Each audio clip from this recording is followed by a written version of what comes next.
ওঠো। ও ধরতে হবে না। আরে গুড গুড। বলো তারপরে। ওরে সাবাস। তারপর ওরে গুরু। চলো এবার নামো একা একা। নামো। স্লিপ করে আবার আবার আবার ওঠো আবার ওঠো।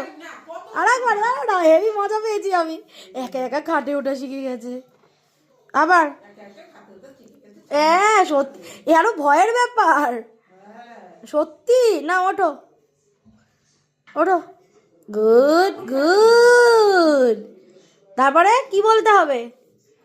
কি বলতে কি বলতে হবে? ওরে। তারপরে ও আচ্ছা নেমে পড়ো গুরু। তুমি পুরো গুরুই। আরো মজা পাচ্ছ ওর জন্য।